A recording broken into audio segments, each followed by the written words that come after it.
Okay, so I know that the file was updated later. Okay, so imagine this is that file. Okay, Yes. I know this is not the final file, but imagine this is the file. So what you will do first is, once it is open, it will look something like this. Okay. Yes. Okay. Then you go to File, Save As, and then let's say you call it as Test 2 or Model 2, whatever you want to call it. Okay, and then save. Okay, now it's saved. Then close this one. Okay, now see test 2 is here. Okay. Okay, now open this file. Later we will add a new study. Yes. Okay. Yes. Why I'm asking you to do this is because if you start making change in the original file and then if something goes wrong, I cannot do it. then again we'll have to go back and start fixing things from the beginning. Okay. Now, as Mehdi said, the first thing you will do is before you even start playing with Comsol, you need to update all the model parameters in that Excel file Yes. and in the table. Then what you need to do is you need to go to the parameters and keep adding the new parameters that you will have from your table. Tamam? As the first task you will do. Then what you need to do next is, now if you see here we only have nitric oxide. Correct? Now we need to add superoxide and peroxide, mainly look here, and superoxide and peroxynitrite into the system. So how do we go ahead and do that? So you will go here, add physics, chemical species transport of dilute species, and then just do add to component 1. Okay, now it is added. Then you call it as super oxide. It covers all the regions. Now if you want to make the picture nice, you can just remove that. Now here you see the equation involves convection. So what I need to do, I need to untick that, and automatically the equation has now come to what it should be. Discretization, you can keep it linear for the time being. We may change it later. And for NO, what did we name the, wait a sec, what did we name the dependent variable? We called it as CNO. So for superoxide, we will call it as SUP, correct. Or whatever, you can call it something else if you like as well. Okay. Then we talk about the transport properties. So here maybe you can say this is DSUP, and DSUP you can define in the parameters section. Then same like previous, so then you right click and then you click no flux first. So no flux is 1, 2, 3 and 4. Tamam. Then you click initial values, it's 0, no problem. Then what we need to do is we need to start defining these things, consumption generation terms. So you will go here, right click, then go to reactions, then you do say CR consumption. Oops.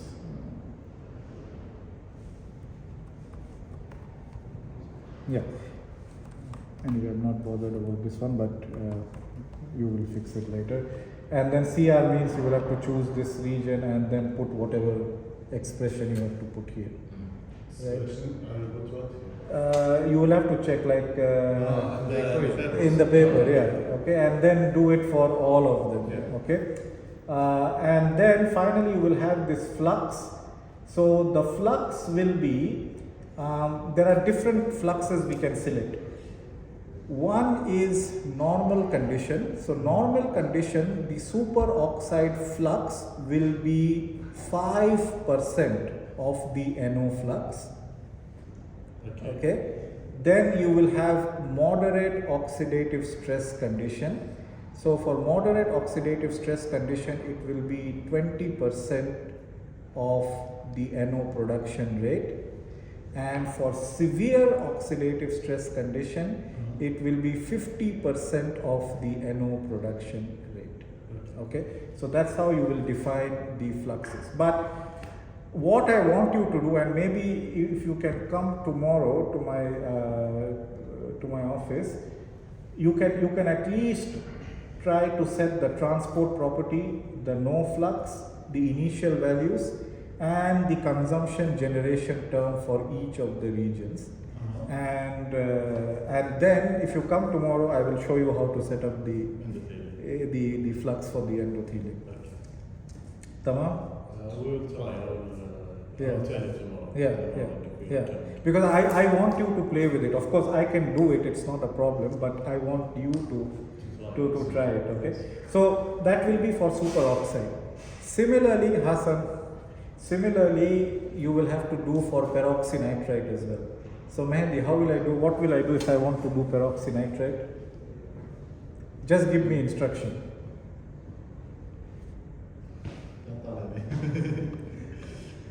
Add physics. Then chemical species transport. Then which one? Transport of diluted species. Add to component 1. And you can call it as, and then play around. Okay. All right. So try these two things. Okay. Now, Mehdi, there is. Do you think the equation in the current form is correct, or I need to remove something? Ibrahim, don't answer. I think it's not correct. So what do I need to do to make it correct? We go to the Excel and healthy. So, there is something wrong with this equation. I just need to click one button to fix that problem. Convection. Correct. Okay. And then you can change the name of the dependent variable to CPER. Okay. All right. And then you play. Okay. All right. So I guess this is the task I want you to start working on today. Doctor, for the endothelial flux, for the peroxynitrate. Mafi, there is no flux. It's continuous. It's continuous. The only flux condition here, that is the good part about peroxynitrate. Peroxynitrate is just no flux here, and here. And everywhere else it is continuous. Also, the superoxide, you didn't say the same thing. No, superoxide you will have flux here. I will tell you. So for NO, where did we have? So this part and the other part, right? Yes. So superoxide you will have the same thing, but the value will be different. I will tell you what the value will be. For nitric oxide, it was this, right? Yes. So for superoxide, there are three different cases you will simulate. Okay?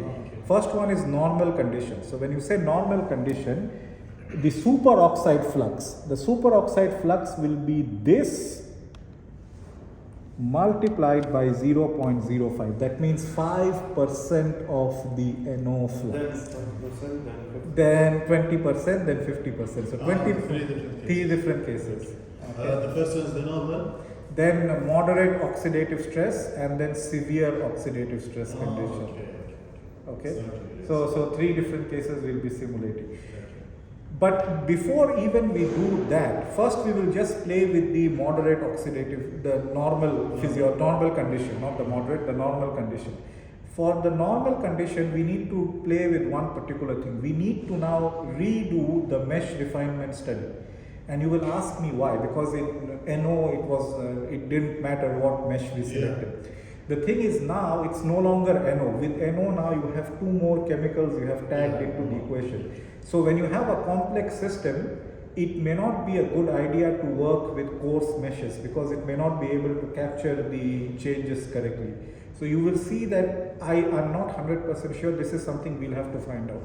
That when we do the mesh refinement, are we noticing any difference? If we are, then we will have to make a different decision. The differences in the Yeah, so yeah, exactly. So let's say if you are going from coarse to normal, there may be a difference.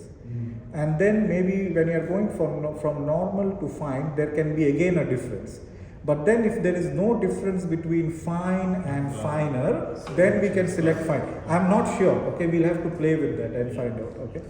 So that is, these are the things we have to do maybe this week and early next week, so that you know we are in a good space. But doctor, we will not make the mesh refinement. We will make it for all the components. Like we will add all of them in some example. Yes, and then we will do the mesh refinement. Tamam. Exactly, correct. Okay, so from now on, I think you need to start dividing the Comsol task, okay? There are a few other things which I will tell you. Of course, Dr. Oruch gave me a feedback later on after your presentation got over. And I think I told you that day itself. So for you it was okay, reasonably okay.